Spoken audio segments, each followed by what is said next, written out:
Halo Sobat Diet, Sobat tahu nggak sih kalau angka pernikahan di Indonesia saat ini sedang menjadi perbincangan hangat loh di media sosial. Kira-kira kenapa ya? Berdasarkan laporan statistik 2024, angka pernikahan di Indonesia semakin menurun drastis selama 3 tahun terakhir. Yaitu dari tahun 2021 hingga tahun 2023, angka pernikahan di Indonesia menyusut sebanyak 2 juta. Berdasarkan data tersebut dapat disimpulkan bahwa semakin bertambahnya tahun, maka semakin banyak warga Indonesia yang malas untuk menikah. Namun, kira-kira faktor-faktor apa saja ya yang menyebabkan masyarakat Indonesia jadi malas untuk menikah? Berdasarkan penelitian INTIAS 2022, dikatakan bahwa ada beberapa faktor yang mempengaruhi penurunan angka pernikahan di Indonesia. Di antaranya yaitu yang pertama, terjadinya perubahan mindset yang terjadi di masyarakat. Baik itu wanita maupun pria, sekarang ini lebih memilih untuk mengejar karir mereka, mengejar pendidikan, sehingga menyebabkan masyarakat muda tidak hanya berfokus pada rumah tangga saja. Selain itu, masalah sosial seperti banyaknya tingkat perceraian yang terjadi di masyarakat, baik itu secara langsung maupun tidak langsung, menjadi salah satu hal pertimbangan masyarakat Indonesia untuk menikah. Beberapa penelitian lain juga mengatakan bahwa faktor ekonomi menjadi salah satu faktor yang menyebabkan banyak masyarakat muda menunda untuk melakukan pernikahan mereka. Salah satunya berkaitan dengan tingginya biaya untuk melangsungkan pernikahan.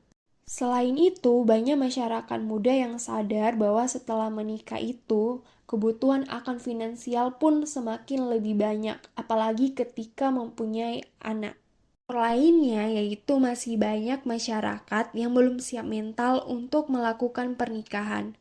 Masih banyak yang beranggapan bahwa akan lebih gampang untuk mengejar cita-citanya lebih dahulu ketika mereka masih single.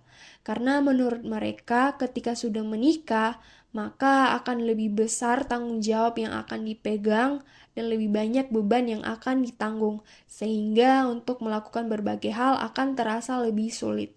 Berdasarkan dari penjelasan tersebut, kira-kira dampaknya terhadap ekonomi apa ya? Ternyata dari penurunan angka pernikahan tersebut bisa menyebabkan dampak positif dan dampak negatif loh teman-teman.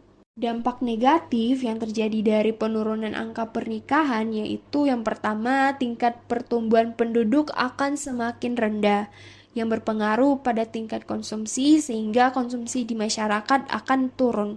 Hal ini akan berdampak pada pertumbuhan ekonomi yang menyebabkan pertumbuhan ekonomi akan menurun. Yang kedua yaitu akan mengurangi jumlah anggota tenaga kerja karena ketersediaan tenaga kerja yang berkurang. Dan yang ketiga akan berpengaruh pada kesejahteraan psikologis. Akan banyak masyarakat yang akan merasakan kesepian dan tekanan sosial untuk menikah. Namun, dampak positif dari terjadinya penurunan angka pernikahan yaitu akan lebih banyak masyarakat yang menyelesaikan pendidikan tinggi dan membangun karir sebelum menikah, yang dapat meningkatkan kualitas sumber daya manusia.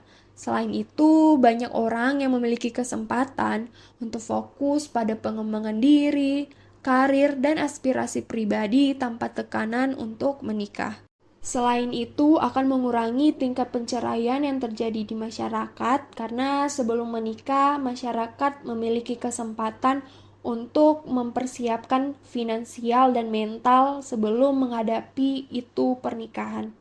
Gimana nih Sobat Diet penjelasannya? Jangan lupa komen, like, subscribe, dan share ya. Bye-bye.